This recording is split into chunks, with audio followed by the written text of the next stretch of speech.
des 270 votes électoraux. Débrief sur l'actualité locale et comme je vous l'annonçais avant la coupure publicitaire, eh bien, ce soir nous allons parler de l'élection présidentielle américaine et pour ce faire nous sommes en direct téléphonique avec Sandra Vénit en direct de New York. Bonsoir Sandra.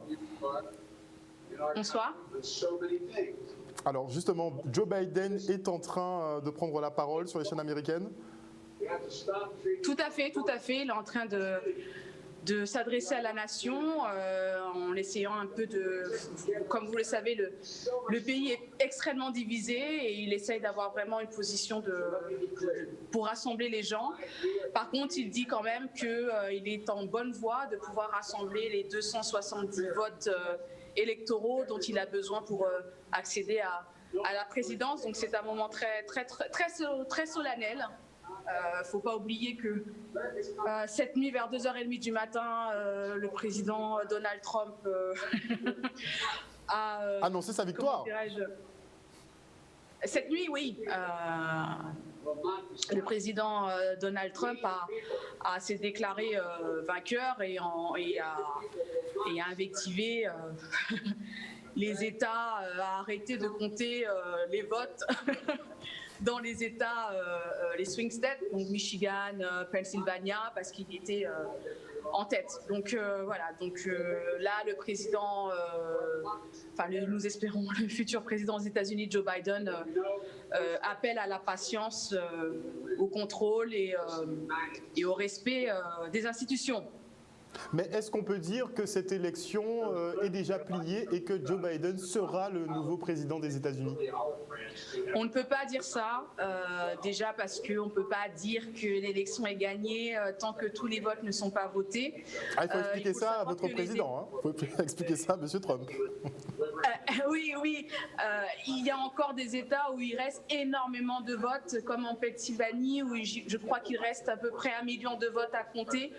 Et la différence entre les candidats est à ce niveau-là. Un petit État comme le Nevada, qui, je pense, sera l'État décisif.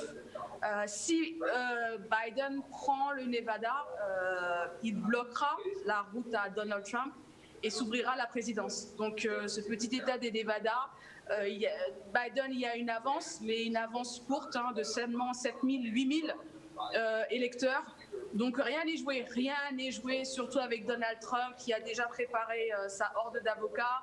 Les équipes de Biden aussi ont préparé leurs avocats. Il y a déjà des demandes de recompte de bulletins de vote.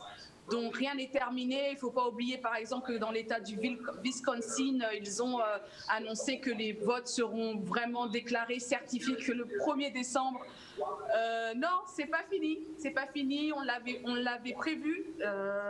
C'est une élection qui sera longue et difficile. Difficile. On s'est tous réveillés. Ça a été une soirée très dure pour les démocrates. Et c'est encore très stressant. Très stressant. Donc non, rien n'est gagné. Tu penses que les déclarations de Donald Trump ont un peu démobilisé les démocrates ?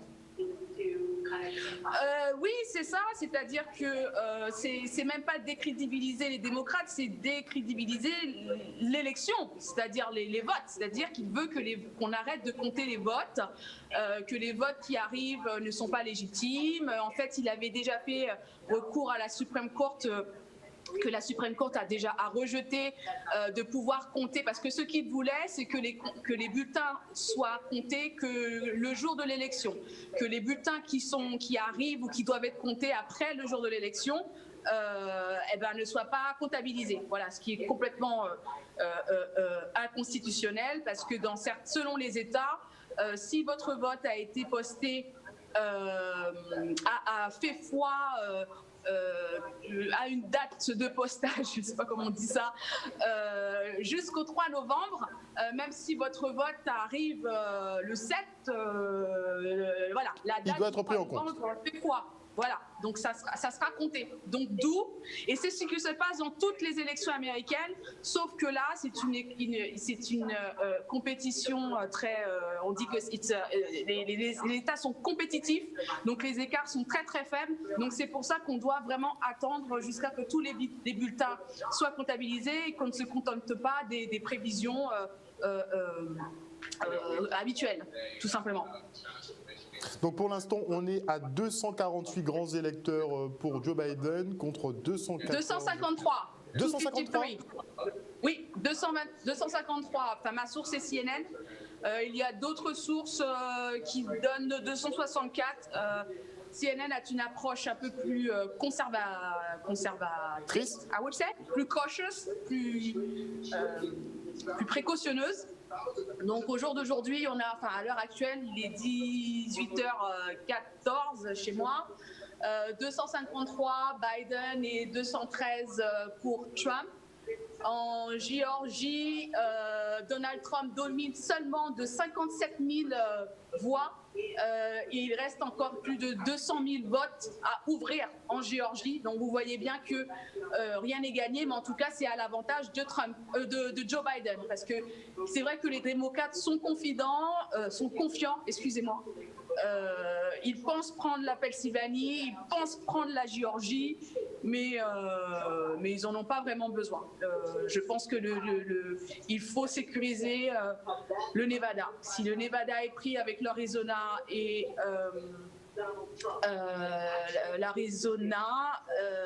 le Michigan, cela fait les 270 votes. Donc c'est la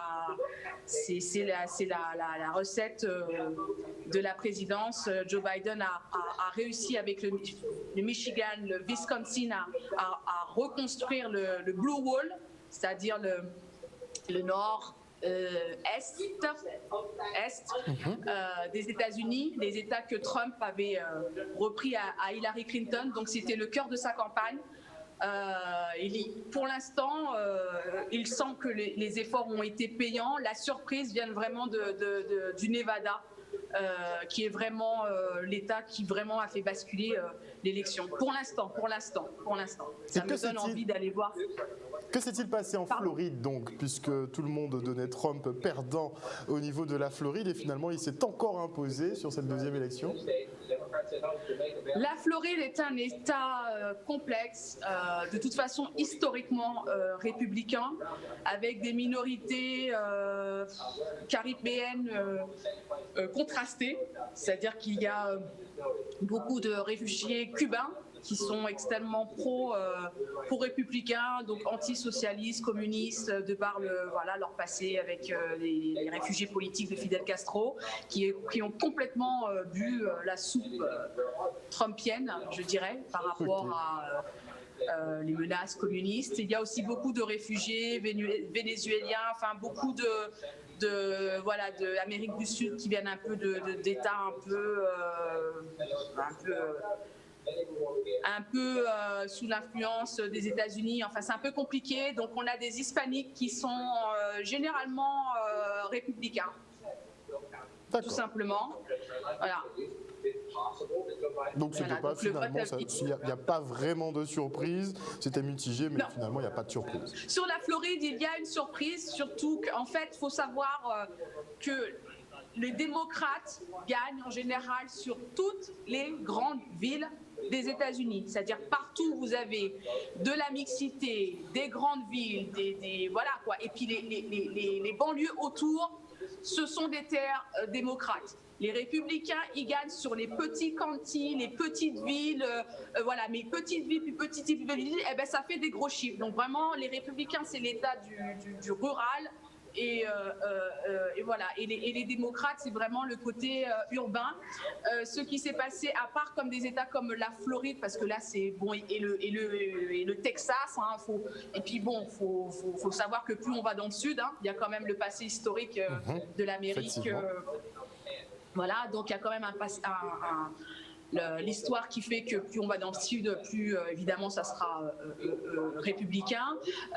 Maintenant, ce qui s'est passé, c'est le changement de démographie qu'il y a eu sur la West Coast. Donc tout ce qui est San Francisco, Californie sont toujours été bleus, enfin des États démocrates. Et en fait, on voit que la démographie a commencé à changer sur les États attenants, c'est-à-dire l'Arizona, le Nevada, où la Blue Wave a commencé à s'étendre, où c'est là où ça a créé la surprise en fait. D'accord. Voilà. Et qui a changé la map, qui a changé la carte. On va laisser un peu les deux grands candidats de côté pendant 2 secondes. Kanye West était candidat, le rappeur Kanye West était candidat. Est-ce qu'il a, je crois qu'il a fait 60 000 voix, c'est ça pour l'instant? Franchement, je sais pas. On s'occupe même pas de lui en fait. Non, Kanye, ça fait longtemps qu'on s'occupe pas de lui. Donc non, Kanye, c'est un cas, on va dire un cas à part. Par contre, le vote afro-américain, pour moi, n'a pas été, il a été présent, mais j'aurais pensé qu'il y aurait plus de turnout de la part des African-Americans. Mais attention, on verra si la Géorgie, on verra l'écart. Mais moi, personnellement, j'aurais pensé qu'il y aurait plus de turnout du côté des African-Americans. Donc voilà, il faut se dire que la politique du Covid, la stratégie Covid a vraiment planté Donald Trump. Je pense que s'il n'y avait pas eu le Covid, Donald Trump aurait été réélu. Donc finalement, ça veut dire que les Américains étaient satisfaits de sa présidence. Alors, il faut savoir que les Américains, ce qui leur importe le plus, c'est leur porte-monnaie, les jobs, the economy. Donc, il faut avouer qu'à ce niveau-là, même s'il y a eu des faux messages, des fausses vérités, etc., les chiffres étaient positifs vu Donald Trump a pu récupérer quand même l'excellent état économique qu'a laissé l'administration Obama.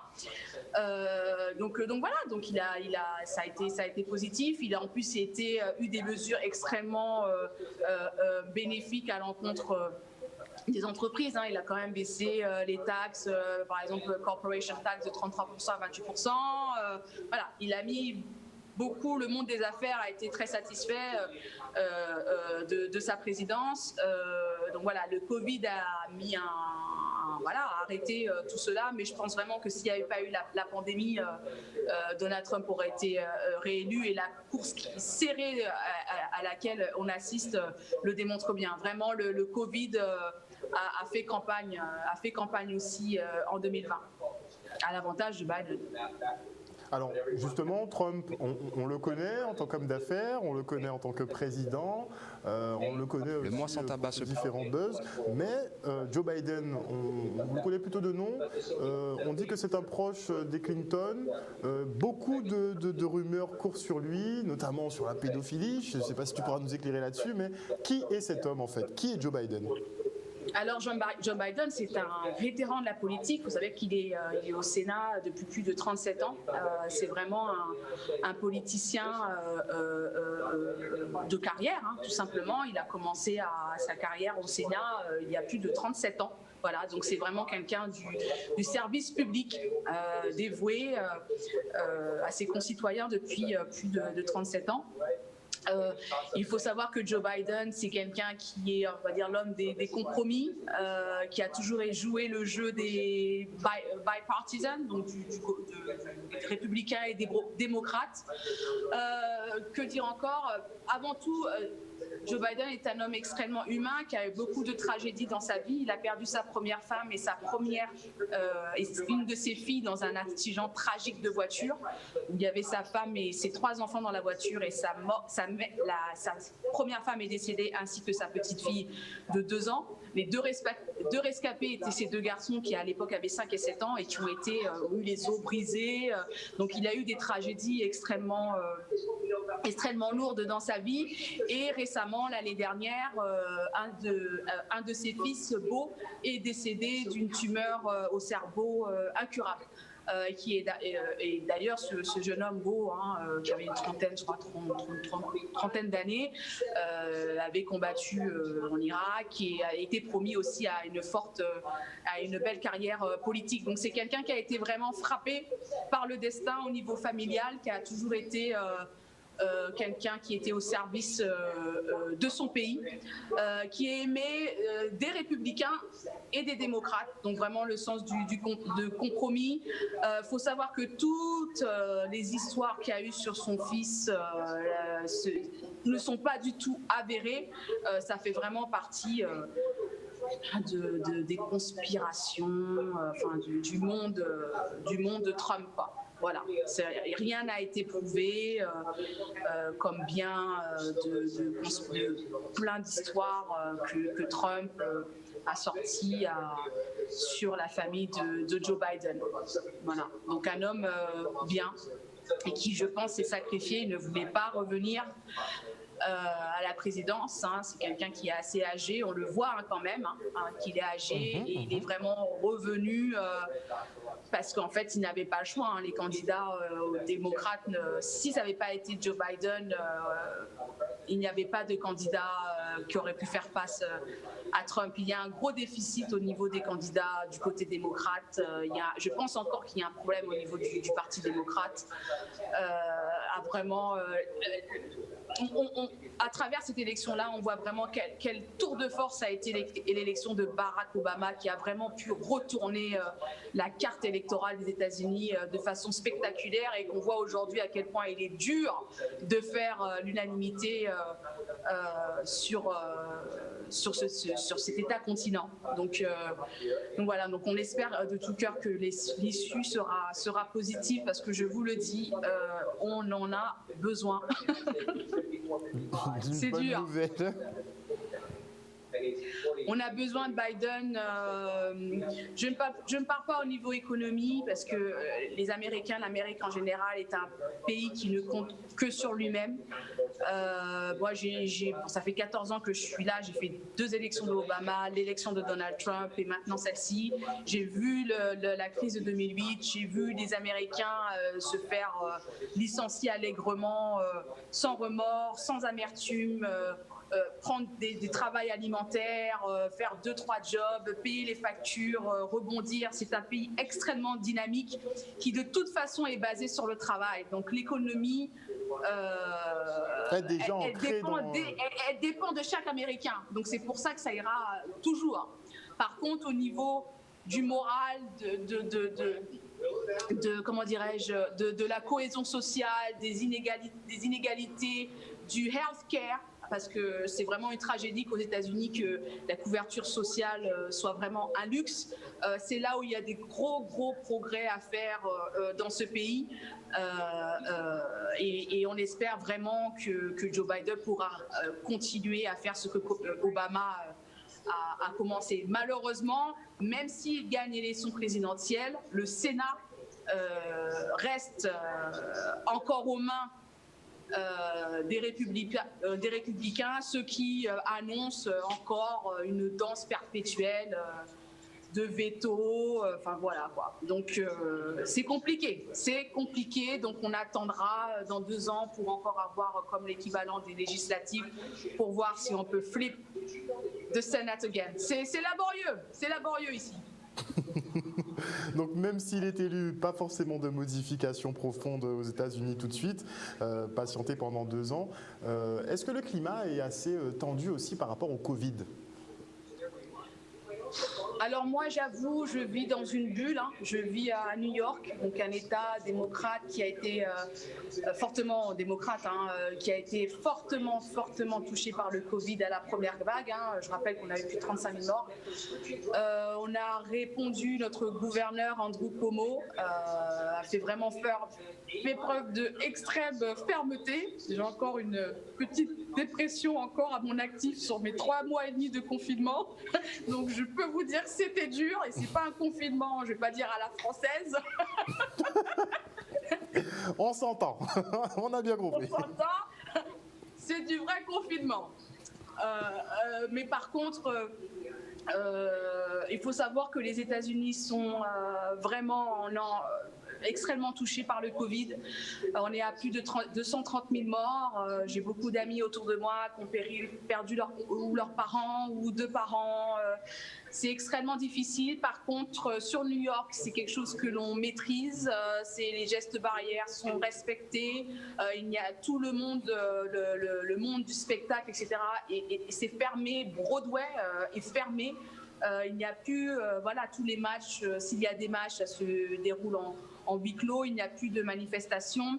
Il n'y a pas de restaurant, comme j'ai pu voir en France, où on peut dîner à l'intérieur, où les tables ne respectent pas le social distancing. Donc, on a appris à vivre avec et, ma foi, on maîtrise. Et puis surtout, sur l'État de New York, je veux dire, une politique de contact tracing et de tests extrêmement rapides qui évidemment facilite le traquage de l'épidémie, ce qui n'est pas du tout le cas dans les autres États des États-Unis, notamment les États républicains, dont la Floride et d'autres États qui n'ont absolument pas respecté les gestes barrières, qui ont réouvert trop tôt et qui maintenant se retrouvent dans une deuxième vague catastrophique. Je ne pense pas qu'on sorte du Covid compte tenu de la réticence que les gens ont pour un éventuel vaccin en début 2021, avant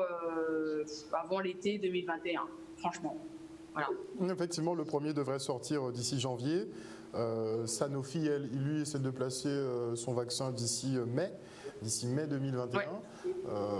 Et vous, a priori, aux États-Unis, vous avez déjà passé une commande de 300 millions de doses, de 100 millions de doses à minima.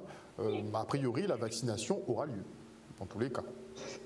Oui, mais je pense que ça sera à destination des populations fragiles. Il faut savoir que les États-Unis souffrent énormément de comorbidités. Un champion du diabète, obésité, je vous en passe. Je pense que ça va être ça. Maintenant, il ne faut pas oublier que aux États-Unis, rien n'est gratuit. Donc, il y a encore débat sur est-ce que le vaccin sera payant, gratuit, comment seront... Il faut savoir que les gens maintenant qui sont hospitalisés du Covid, ils reçoivent des factures. Il ne faut pas oublier ça aux États-Unis, c'est-à-dire que ça vous tue, vous êtes malade, mais vous avez des factures en même temps qui arrivent. Il ne faut vraiment pas oublier ça. Donc voilà, il y a tout un côté, c'est pour ça que le healthcare et le pre-existing condition que défend les démocrates doivent vraiment être préservés justement dans ce contexte épidémique où maintenant le Covid devient une pre-existing condition. Mais qu'en est-il de l'Obamacare ? Mais justement, l'Obamacare, c'est dit Affordable Care Act, mais qu'on appelle Obamacare. Donc c'est ça, en fait. C'est le surnom, mais c'est le Affordable Care Act qui inclut les pre-existing conditions. Donc les pre-existing conditions, ce sont les antécédents. Voilà. C'est-à-dire aux États-Unis, je ne sais pas moi, si vous arrivez quelque part, vous cassez la jambe, mais si on va dans votre dossier que vous avez déjà un demi-orteil qui avait subi, je ne sais pas quoi, eh ben c'est pour votre pomme. Voilà. Donc, c'est comme ça. Donc, et sur cette base de pre-existing condition, eh ben, les hôpitaux vont décider de vous couvrir ou pas. Donc, c'est quelque chose qui semble insensé pour nous, mais qui fait légion aux États-Unis. Donc, le Obamacare prévoit de inclure les pre-existing conditions dans les remboursements et la prise en charge des gens. Voilà. Donc effectivement, si Joe Biden est élu, ça pourrait changer la vie des Américains. Ah mais complètement. C'est-à-dire que là, en fait, depuis même que Obama a été élu, parce que vous savez qu'il lui aussi a eu le Sénat contre lui, parce qu'il avait une majorité contre lui, a fait des pieds et des mains pour pouvoir repousser le Obamacare, ne pas accepter le pre-existing condition, etc., etc. Et que l'administration Trump, depuis qu'elle arrive en office, a eu comme étendard de vouloir retirer le pre-existing condition. Voilà. Donc là, avec Joe Biden, on est sûr que ça sera préservé et on espère élargi. Donc la nuit sera longue a priori? Ah oui, alors là, c'est marrant. On attend les votes totaux pour l'Arizona, l'Arizona et la Géorgie ce soir. Donc c'est une bonne nouvelle. Je pense que si on a les résultats pour la Géorgie et l'Arizona ce soir, on pourra dire, je pense, quel sera le prochain président des États-Unis, tout en sachant qu'il reste encore 600 000 votes à compter en Arizona. Voilà, c'est pas 2-3 votes qui restent. Il faut que les gens en aient bien conscience. Ce sont des grosses piles d'enveloppes à ouvrir, à tabuler, etc., etc. Donc c'est pas une mince affaire, c'est une affaire sérieuse. D'ailleurs, les médias américains et les offices de traitement des bureaux passent régulièrement à la télé pour vraiment expliquer comment ça se passe en fait, que c'est une affaire sérieuse, que il y a de l'émargement, il faut checker, voir si la machine fonctionne bien, après il faut revérifier. Donc, et tout ceci en fait dans un contexte évidemment installé par Donald Trump compte tenu du doute qu'il a instauré sur la validité des bulletins. Par contre, juste pour ajouter, parce que comme vous le savez, Donald Trump a un peu incité ses partisans à aller surveiller les électeurs quand ils votent, un peu inciter vraiment à exercer des pressions sur les électeurs le jour de l'élection. Et on avait beaucoup peur de ça. Aux États-Unis, et en fait l'élection d'hier a été d'une sérénité, d'un calme absolu, et ça a vraiment fait du bien. Bon, dans des États il y a eu comme on a chez nous, les gens qui sont d'un côté de la route avec leur pancarte, de l'autre côté l'autre pancarte, mais c'était bon enfant.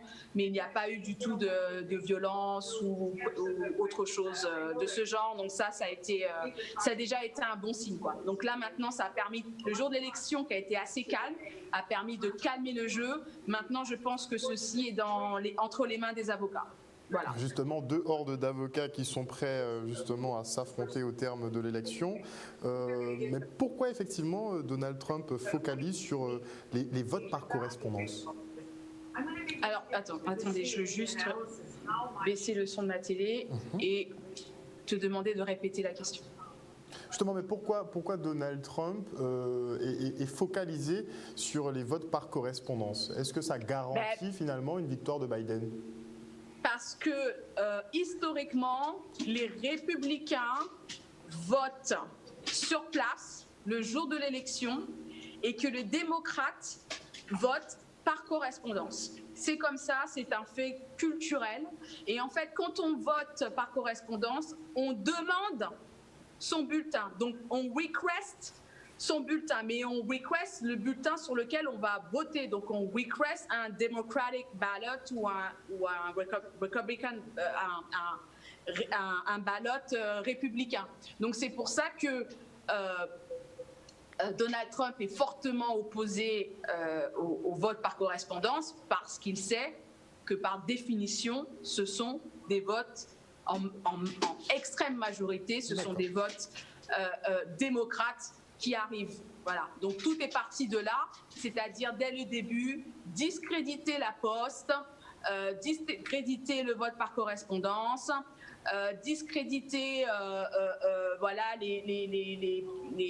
les boîtes postales où on dépose les votes. Il faut savoir qu'il y a eu des fausses boîtes postales qui ont été installées par les républicains dans des États, c'est-à-dire on met son vote dans une boîte, mais c'est pas la bonne boîte, elle ressemble à la boîte, mais c'est pas la bonne boîte, et après la boîte disparaît.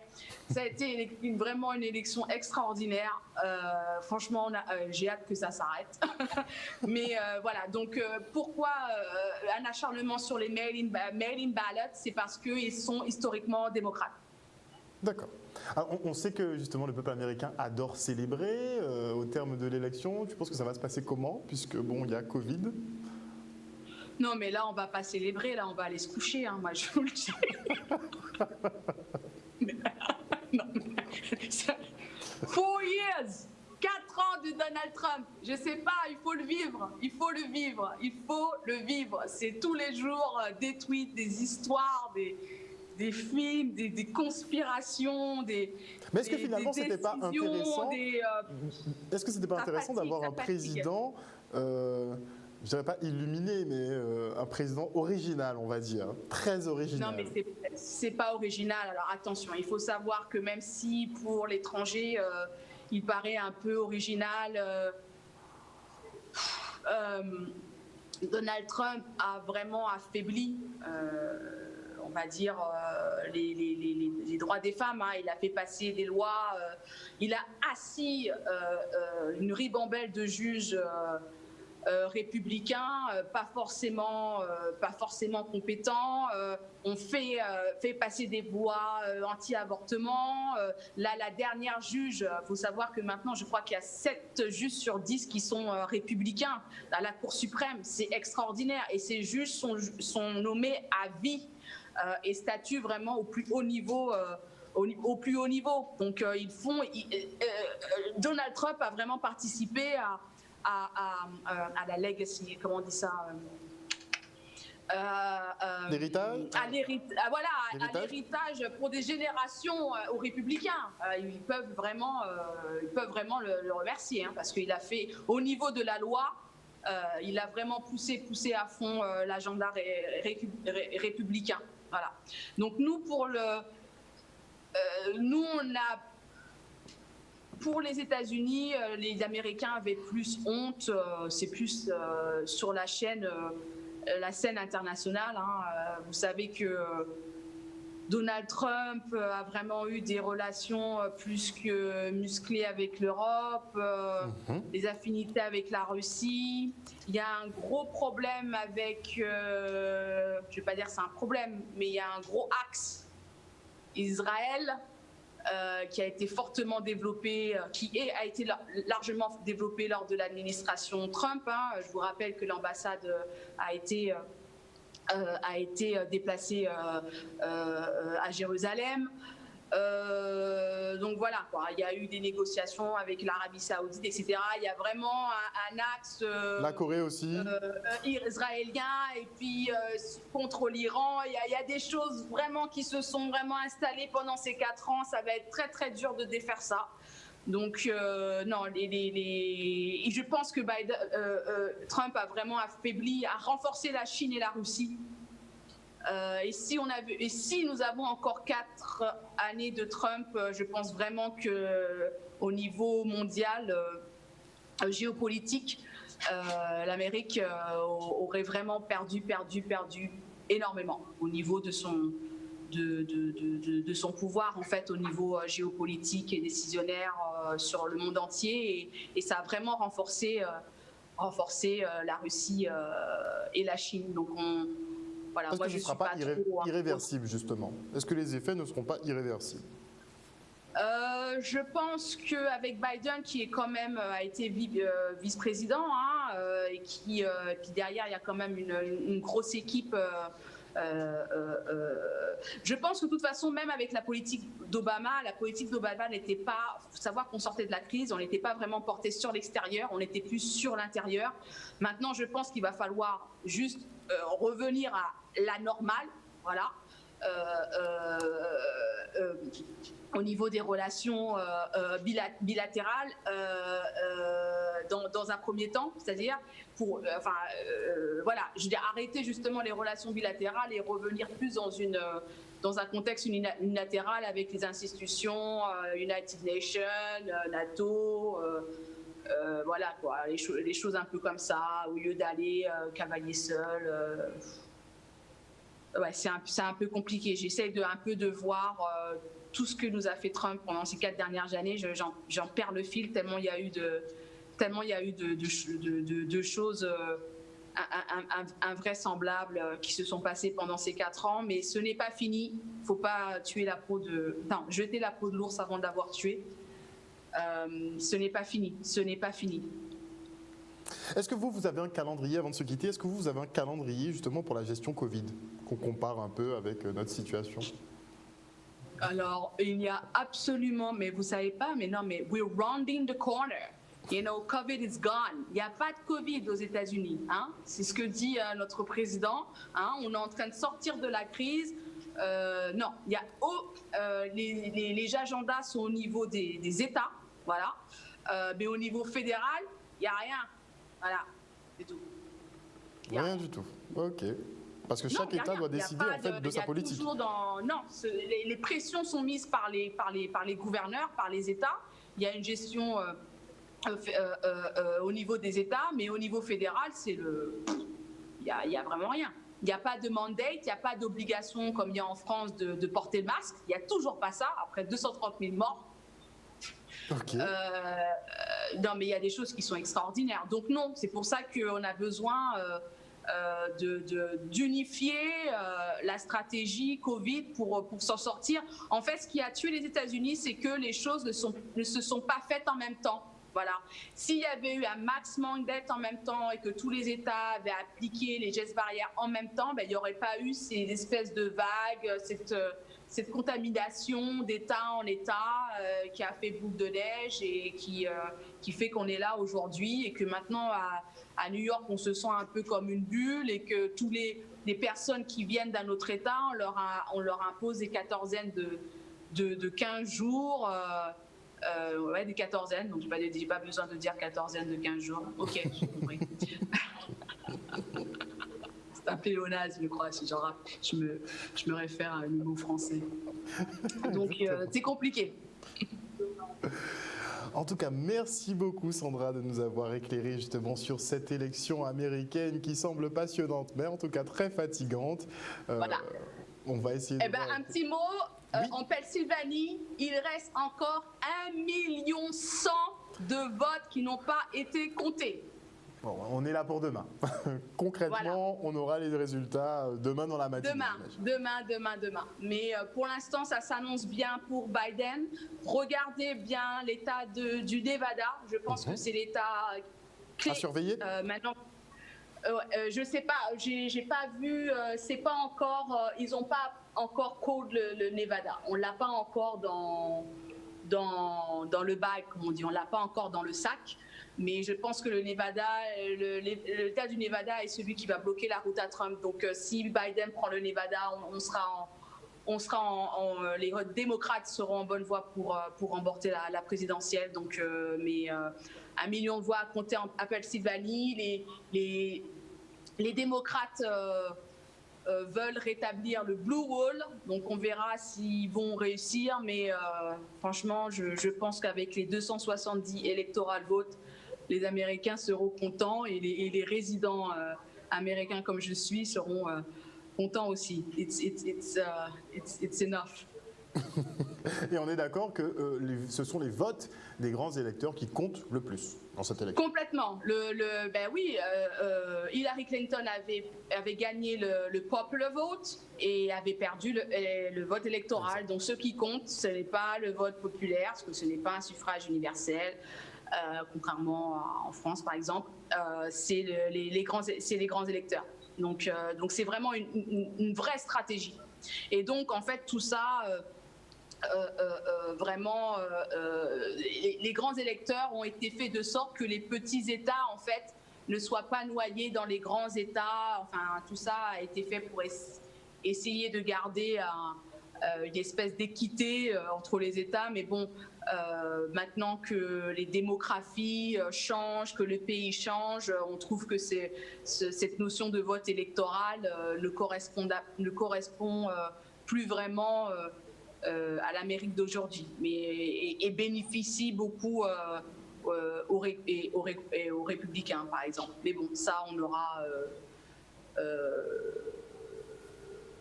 président, non, ça bouge pas. Bon, ben, on est là pour la nuit. On est là encore pour une deuxième nuit. J'espère que hier soir, c'était très, très dur. Très dur psychologiquement. On a eu vraiment, pour les démocrates comme je suis, de vivre ça, de voir Trump, de voir toute cette Amérique rouge et avec cette impression de déjà-vu, le goût de 2016, le lendemain de l'élection en 2016, ça a été catastrophique. J'en ai encore une boule à l'estomac. Et là, on a eu l'impression de revivre ça. J'ai éteint la télé, j'ai été me coucher à 11h, je me suis levée le soir, je me suis levée à 5h du matin pour mettre un peu la télé. J'ai vu que ça n'avait pas bougé. J'ai dit bon, je retourne dormir. Et après, j'ai dit bon, je fais un break. Et c'est quand on m'a dit par téléphone que Michigan avait flip, que Biden était passé dedans au Michigan, qui comptait les mail-in votes, que j'ai dit ok, je rallume la télé. Mais j'avais déjà vraiment fait une croix. Je me suis dit c'est l'élection de trop, de Obama, une de Trump, deux de Trump. Là, c'est bon, je me déconnecte. On arrête, j'arrête de suivre les élections. Mais bon, je suis là ce soir, donc l'espoir fait vivre. En tout cas, merci beaucoup Sandra pour cette analyse en direct de New York qui vit les événements donc dans une bulle. Tout le monde est un peu dans sa bulle. Confinement oblige. On espère que cette période en tout cas va bien se passer. On te remercie encore pour cette intervention. C'est moi. À bientôt. Bisous, bisous. Ciao. Donc voilà, chers téléspectateurs, un petit point sur cette élection présidentielle américaine qui bat son plein encore en ce moment. Il reste encore des millions de bulletins de vote à dépouiller, y compris les votes par correspondance qui n'ont pas été tous comptabilisés. Mais pour l'instant, c'est Joe Biden donc, qui représente le Parti démocrate, qui est en tête de cette élection avec 253 sièges de grands électeurs. Et face à lui, nous avons donc Donald Trump qui, lui, compte 214 sièges. Il manque encore des États qui sont toujours en ballottage. On devrait avoir le résultat de cette élection tard dans la nuit ou demain matin assez tôt, puisqu'on n'a qu'une heure de décalage avec eux.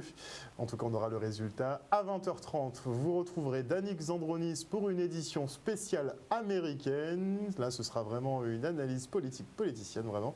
Et moi, je vous retrouve donc demain à 18h30 pour une prochaine tranche info. Des bisous, prenez soin de vous. Bye.